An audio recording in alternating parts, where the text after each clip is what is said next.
Assalamualaikum warahmatullahi wabarakatuh. Perkenalkan, nama saya Tia Nabila Ceril.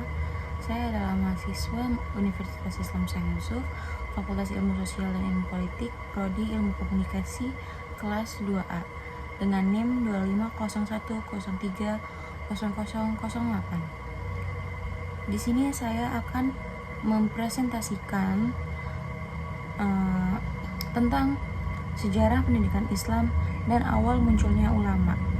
Oke, di sini yang pertama yaitu ada latar belakang. Latar belakang sendiri yaitu pendidikan merupakan bagian penting dalam kehidupan manusia karena berfungsi untuk mengembangkan ilmu pengetahuan, keterampilan, serta membentuk karakter yang baik. Dalam Islam, pendidikan memiliki kedudukan yang sangat penting karena menjadi sarana untuk mengenalkan ajaran agama dan membimbing manusia agar menjalankan tugasnya sebagai khalifah di muka bumi. Oleh karena itu, sejarah pendidikan Islam perlu dipelajari untuk memahami bagaimana pendidikan Islam berkembang dari masa ke masa. Selanjutnya yaitu pengertian sejarah pendidikan Islam. Sejarah pendidikan Islam sendiri adalah kajian mengenai perkembangan pendidikan Islam sejak masa Nabi Muhammad SAW hingga masa sekarang. Kajian ini mencakup proses penyebaran ilmu pengetahuan, perkembangan lembaga pendidikan, metode pembelajaran, serta tokoh-tokoh yang berperan dalam memajukan pendidikan Islam. Dan melalui sejarah pendidikan Islam, kita dapat mengetahui bagaimana pendidikan Islam membentuk peradaban dan melahirkan generasi yang berilmu serta berakhlak. Di slide selanjutnya yaitu ada metode sejarah pendidikan Islam. Metode sejarah pendidikan Islam sendiri ini metode yang digunakan untuk meneliti dan mengkaji berbagai peristiwa yang berkaitan dengan perkembangan pendidikan Islam pada masa lalu. Data yang digunakan dapat berasal dari sumber langsung seperti naskah, dokumen, dan peninggalan sejarah, maupun sumber yang tidak langsung yaitu seperti hasil penelitian para ahli.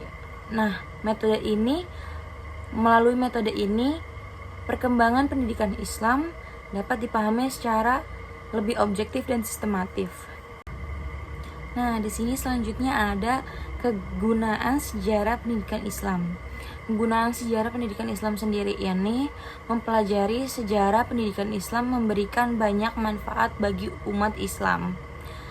Sejarah membantu memahami proses perkembangan pendidikan dari masa ke masa, serta memberikan pelajaran dari berbagai keberhasilan dan kegagalan yang pernah terjadi.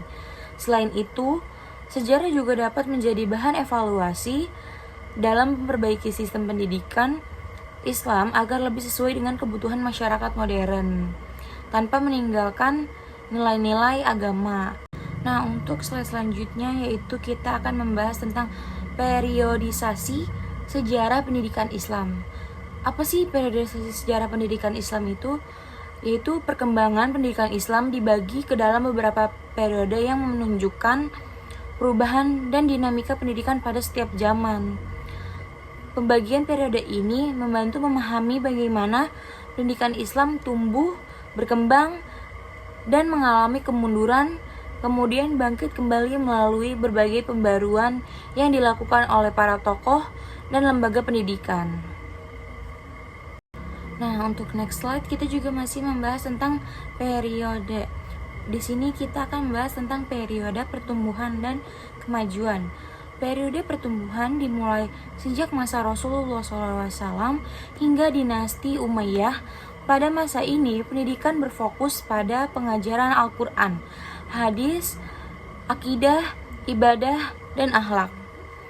Untuk selanjutnya, pada masa dinasti Abbasiyah, pendidikan Islam mencapai masa kemajuan yang ditandai dengan berkembangnya lembaga pendidikan, munculnya berbagai disiplin ilmu, serta lahirnya banyak ilmuwan muslim yang memberikan kontribusi besar bagi perkembangan ilmu pengetahuan dunia. Next, kita akan membahas periode kemunduran, pembaruan, dan pembangkitan atau kebangkitan. Nah, di slide ini Kemunduran pendidikan Islam terjadi setelah jatuhnya Baghdad pada tahun 1258 Masehi yang menyebabkan menurunnya perkembangan ilmu pengetahuan. Pada abad ke-19 muncul gerakan pembaruan pendidikan Islam yang bertujuan memperbaiki sistem pendidikan agar mampu menghadapi perkembangan zaman. Dari gerakan tersebut lahirlah periode kebangkitan pendidikan Islam yang ditandai dengan berkembangnya lembaga pendidikan modern yang mengintegritaskan ilmu agama dan ilmu umum. Nah, kita masuk ke slide yang membahas tentang awal munculnya ulama.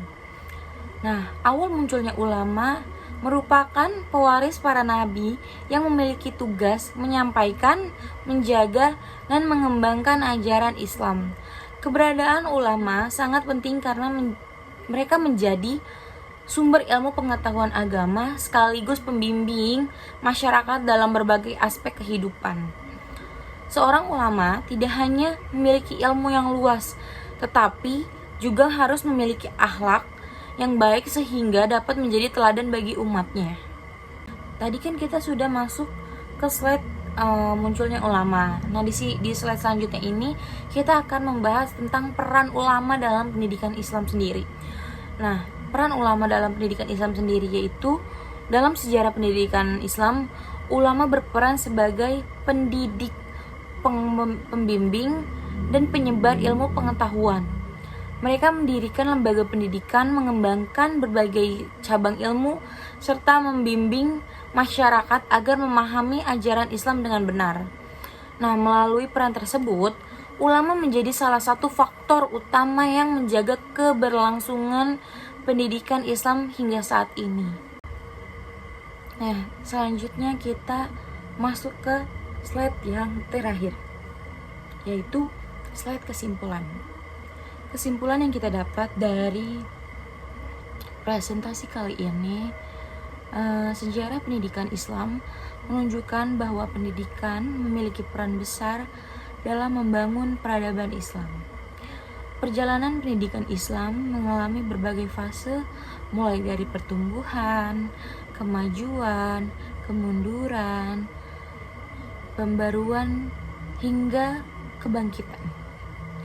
Dalam setiap fase tersebut, ulama memiliki kontribusi penting sebagai pewaris para nabi yang berperan dalam menjaga dan mengembangkan ilmu pengetahuan serta membimbing umat menuju kehidupan yang lebih sesuai dengan ajaran Islam.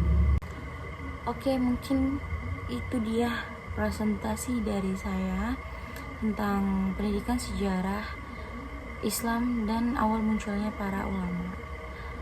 Kurang lebihnya mohon maaf. Wassalamualaikum warahmatullahi wabarakatuh.